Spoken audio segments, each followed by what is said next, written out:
If anyone finds this recording, my name is Jack Miller. I'm recording this on my phone. Today is November 1st. I guess this is for posterity, or maybe it's evidence. I don't know yet. I needed the money. That's the cliche, right? But I really did. Rent was 2 months behind, and my car was about to get repossessed. When I saw the listing on Craigslist at 3 a.m., it seemed too good to be true.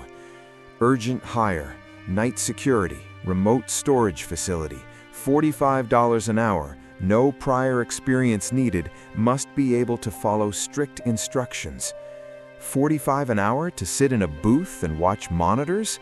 I applied instantly. The interview was weird. It wasn't at an office, it was at a diner near the highway. The guy, Mr. Henderson, didn't ask about my background. He just checked my pulse, literally grabbed my wrist across the table. He said, "You have a steady heart. Good, you'll need it." He handed me a key card and an address. It's way out past the city limits, where the paved roads turn to gravel. It looks like an old Cold War bunker buried halfway into a hillside, just massive, brutalist concrete. There are no signs, just a steel door. I'm in the main guard booth now. It's my first night. It's dead silent in here, except for the hum of the air recyclers. It smells like ozone and old dust. Henderson isn't here. Nobody is here. But there was a thick 3-ring binder on the desk waiting for me. It just says, "Protocol" on the front. I opened it up. There's a welcome letter. It says, "Welcome to Site 7. You are now responsible for the containment and security of assets that do not officially exist. Your safety and the safety of the outside world depends entirely on your strict adherence to the following guidelines. Do not deviate. Do not improvise. Do not be a hero." Okay, standard corporate scary talk, right? Then I turn the page to the rules. I thought it would be stuff like don't sleep on the job or make rounds every hour. It wasn't that. I'm going to read them out loud, just so I hear myself say them, just so I know I'm not crazy. Rule number 1. Your shift begins at 2200 and ends at 0600. Do not attempt to leave the facility before 0600. The exterior door locks automatically. It will not open from the inside during these hours, even in an emergency. Rule number 2. The monitors in the guard booth must remain on at all times. If monitor 4 goes to static, look away immediately and count to 10 before looking back. Do not stare at the static. Rule number 3. You are required to patrol Sector B at the catwalks at midnight and at 3 a.m. When patrolling Sector B, keep your light pointed straight ahead. If you see movement in your peripheral vision in the lower levels, do not shine your light down there. They take it as an invitation. Rule number 4. There is a vending machine in the break room near Sector C. Do not use it. It was unplugged 3 years ago. If you hear the sound of a soda can dropping from it, lock the break room door from the outside and do not enter that room for the rest of your shift. Rule number 5. This has to be a joke. Rule number 5. Between the hours of 3:15 a.m. and 3:33 a.m., you must sit under the main desk in the guard booth. Turn off your light. Stay silent. You will hear heavy footsteps in the hallway outside the glass. Do not cough, do not sneeze, and whatever you do, do not look up over the edge of the desk until the clock hits 3:34. Rule number 6. If the phone on the desk rings, you must answer it immediately. If there is silence on the other end, hang up. If there is crying on the other end, hang up. If a voice asks, "Are the assets secure?" you must reply exactly with, "The containment holds." If you say anything else, they will send a cleanup team. You do not want to meet the cleanup team. Rule number 7. There is no Sector F. If you find a door labeled Sector F, do not open it. turn around, walk back to the guard booth, and log it in the incident report. That's it. There are 7 rules. $45 an hour. I guess this is why. It's some kind of hazing ritual for the new guy, right? They want to see if I'll spook. Well, I need the money. It's 10:15 p.m. now. I'm going to settle in. I'll update this log if anything happens. Log number 2, night 1, 1:30 a.m. It's very quiet down here. I did my first patrol at midnight, Sector B. It's this massive hangar-like space with metal catwalks suspended over a pit. It's so dark down there, my flashlight beam just sort of dies before it hits the bottom. I kept my light pointed straight ahead, like Rule 3 said. I felt ridiculous doing it, but I don't know. The acoustics in there are strange. When you walk on the metal grating, the echo sounds like it's half a second too late, like someone is walking right behind you, matching your steps. I stopped twice just to make sure I was alone. The echoes stopped too. Whatever, it's an old building, it settles. I'm back in the booth now. The monitors are fine, no static. The phone hasn't rung. Honestly, the hardest part is just staying awake. It's boring. I've got 2 hours until the hide under the desk time. God, I feel so stupid even saying that. I'm not going to hide under a desk because a piece of paper told me to. I'll check back in later. Log number 3, night 1, 3:45 a.m. I did it. I hid under the desk. I wasn't going to. At 3:10 a.m. I was just sitting there playing Snake on my phone. But then the air changed. You know that feeling when a thunderstorm is about to hit and the pressure drops? My ears popped. The air hum of the ventilation fans just stopped dead. It went sickeningly quiet. At 3:14, I got this overwhelming feeling of being watched. The hair on my arms stood up. My instinct just took over. I grabbed my phone, dove under the metal desk, and curled up into a ball. At 3:15 exactly, I heard the far door at the end of the main hallway open. It's a heavy steel fire door. It slammed shut. Then, the footsteps started. They were slow, heavy. It sounded like boots with steel toes on concrete. Clump, clump, clump. They were coming down the long hallway toward the guard booth. I held my breath. I put my mouth over my mouth. I was staring at the gap under the desk, looking at the floor. The footsteps got louder. They stopped right outside the reinforced glass of the booth. I saw a shadow fall across the floor in front of the desk. It was big. It was too wide to be a person. It just stood there for 5 minutes. I could hear something like wet breathing against the glass. Then, at 3:33 on the dot, the footsteps started again, walking away, back down the hall. The far door slammed again. The ventilation fans kicked back on. The pressure lifted. I crawled out from under the desk at 3:35. My hands were shaking so bad I couldn't unlock my phone for a minute. I looked at the glass window where it had been standing. There was condensation on the outside of the glass, like someone had breathed on it. It was about 7 feet off the ground. I don't know what's in here with me, but the rules are real. I'm following every one of them from now on. It's night 3. I think I'm getting the hang of this.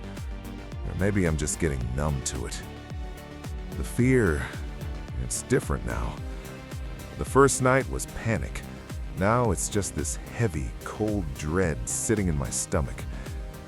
I come in, I lock the door, I check the binder, and I sit. I've been watching monitor 4 like a hawk. Rule number 2 says if it goes static, look away. So far, it's just been a grainy feed of a long, concrete corridor. Nothing moves.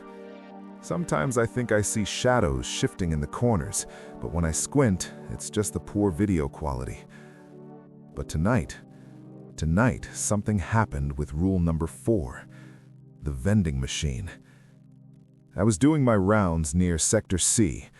It's the cafeteria area, I guess. Or it used to be. It's freezing in there. There's this old vending machine in the corner. The glass is cracked, and the inside is completely dark. The cord is lying on the floor, covered in dust. It's obviously dead. I was walking past it, flashlight beams sweeping the floor, when I heard it. Clunk. The sound of a heavy soda can dropping into the dispenser slot. I froze. The hallway was dead silent. I shone my light at the machine. It was still dark, unplugged. Then I heard the fizz, the sound of a can being cracked open, and then gulping. Wet, frantic gulping sounds, like someone was starving and trying to drink it all in one breath. I didn't wait to see who it was. I remembered the rule. Lock the break room door from the outside and do not enter that room for the rest of your shift. I backed out, slammed the door, and turned the deadbolt. As the lock clicked, something slammed against the other side of the door, hard. It hit it so hard the dust fell from the ceiling. I ran back to the booth. I've been watching Sector C camera feed for an hour. The door hasn't opened, but I can see the handle jiggling, just gently moving up and down, up and down. I'm not going back to Sector C tonight. Log 08, night 7, 04 a.m. I've been here a week. I look like hell. I saw my reflection in the monitor glass, and I have dark circles under my eyes that look like bruises. I'm not sleeping during the day. I go home, I lie in bed, and I hear the hum of the ventilation fans. I hear the footsteps. Monitor 4 finally went static tonight. It happened at 22:45. I was drinking coffee, looked up, and the screen was just snow, white noise.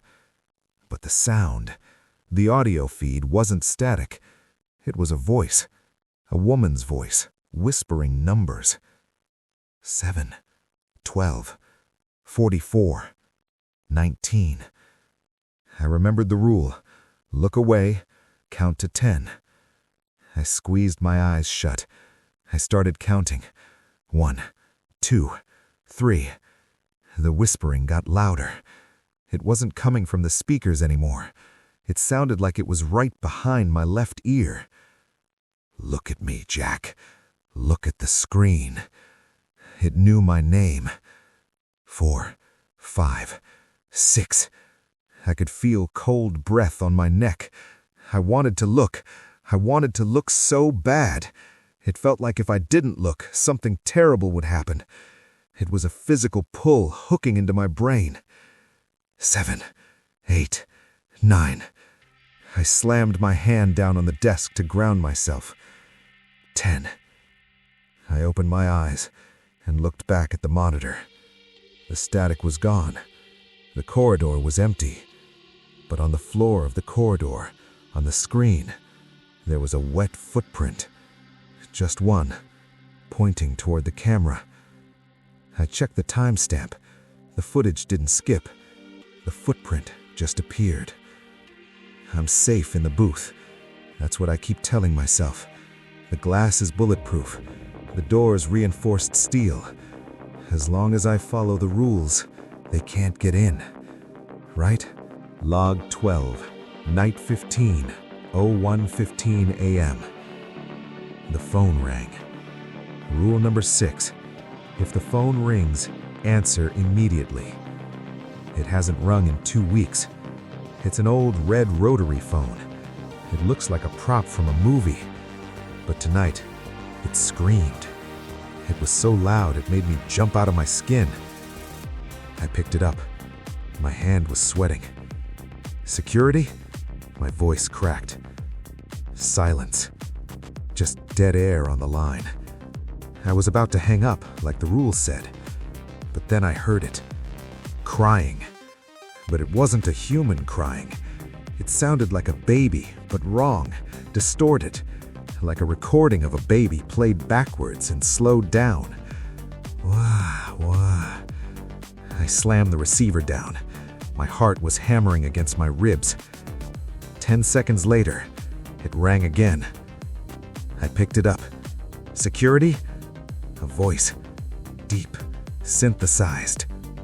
Are the assets secure? I swallowed. I remembered the script. The containment holds. There was a pause. A long, agonizing pause. Then the voice said, "Check monitor 2. Click. That wasn't in the rules. The voice isn't supposed to give orders. It's just supposed to check in. I looked at monitor 2. That's the feed for the loading bay, the big exterior doors. They were open. I didn't open them. They're hydraulic. They take a key code. And standing in the open doorway, staring up at the camera, was a man. He was wearing a security uniform. He looked exactly like me. He raised his hand and waved. I blinked, and the doors were closed again. The bay was empty. I don't know if I'm hallucinating. The isolation is getting to me. I have 15 more nights to go. I just need the money. I just need to last 15 more nights. Log 15, night 17, 03:20 a.m. I missed the window. I fell asleep. I know, rule number 1 says do not sleep, but I couldn't help it. I nodded off around 3 a.m. I woke up at 3:20. I was supposed to be under the desk at 3:15. I missed the start time. I froze in the chair. The ventilation fans were off. The silence was deafening. I looked up at the glass window in front of me. There was no condensation this time. There was a face, pressed against the glass. White skin, no eyes, just smooth skin where the eyes should be, and a mouth that was open way too wide. It wasn't looking at me, because it had no eyes, but it was sensing me. It was tapping its finger against the glass. Tap, tap, tap. I didn't move. I didn't breathe. I just stared at it. It smiled. Then, the clock clicked to 34 a.m. The fans roared back to life. The lights flickered, and the thing was gone. I broke a rule, and I'm still alive. But now I know. They're testing the boundaries. They know I'm getting sloppy. Night 20, 03 a.m. I found Sector F. Rule number 7 said, there is no Sector F. If you find a door labeled Sector F, do not open it. I wasn't looking for it. I was doing the 3 a.m. patrol of Sector B, shining my light straight ahead, ignoring the movement in my peripheral vision. I'm good at that now. I ignore the shadows. I ignore the whispers. But I took a wrong turn. I don't know how. I've walked this path 20 times, but the hallway, it stretched. It felt longer than usual. I turned a corner that shouldn't have been there, and there it was. A gray metal door, no handle, just a painted stencil, Sector F. And I could hear singing coming from behind it.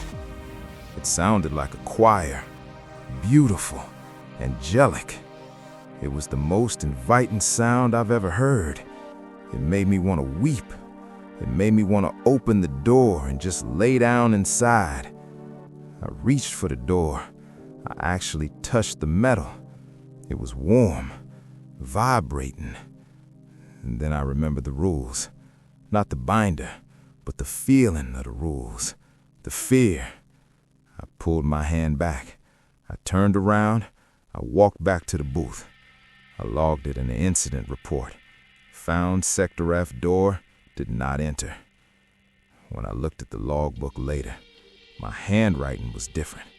It wasn't my handwriting.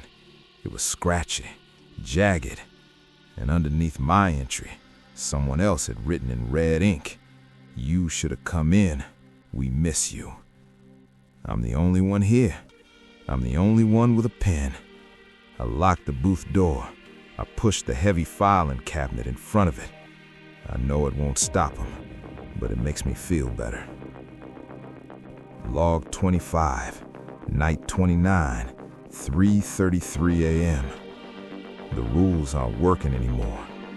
Tonight was the desk ritual, 3:15 to 3:33 a.m. I did everything right. I turned off the flashlight. I sat under the desk. I held my breath. I heard the door open. I heard the heavy footsteps. Clump, clump, clump. But they didn't stop at the window. They stopped at the door of the booth. I heard the handle turn. The lock clicked. The handle turned again. It's locked. It's reinforced steel. They can't get in. Then I heard a key slide into the lock. My blood turned to ice. I have the only key. It's in my pocket. I checked. My hand flew to my pocket. The key was gone. I heard the tumblers in the lock click over. 1, 2, 3. I squeezed my eyes shut. I prayed. I'm not religious, but I prayed to anything that would listen. Please, please don't open the door. Please. The door creaked open. The air in the booth instantly dropped to freezing. I could see my breath in the darkness under the desk. The boots walked into the booth. They stopped right next to the chair, inches from my face. I could smell it. It smelled like wet earth and copper, old blood. I didn't move. I didn't breathe. My lungs were burning. A hand dropped down, a gray, long-fingered hand. It tapped on the top of the desk. Tap, tap, tap. Then a voice, not a whisper, a voice right above the desk. "We know you're down there, Jack." Then silence. The clock beeped. 3:34 a.m. I gasped for air. I scrambled out from under the desk. The booth was empty.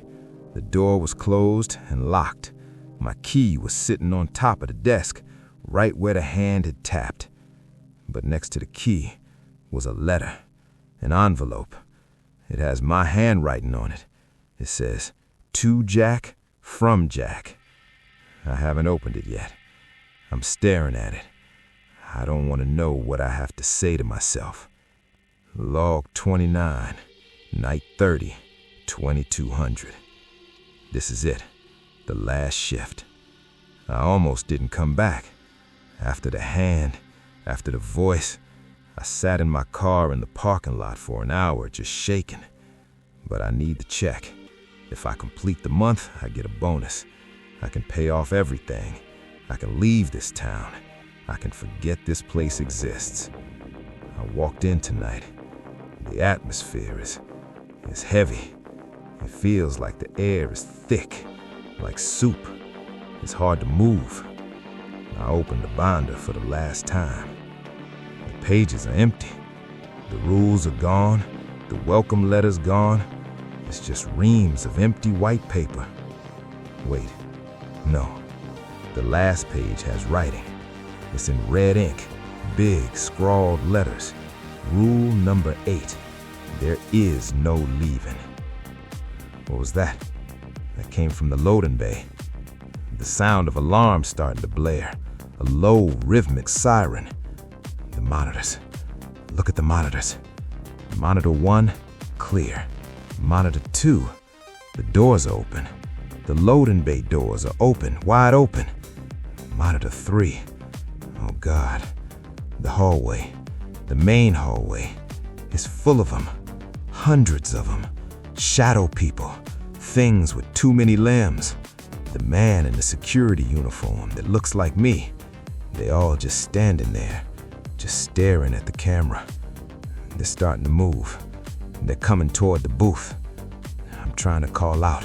The phone line is dead. The radio is static. Wait, the phone is ringing. Ring, ring. I have to answer it.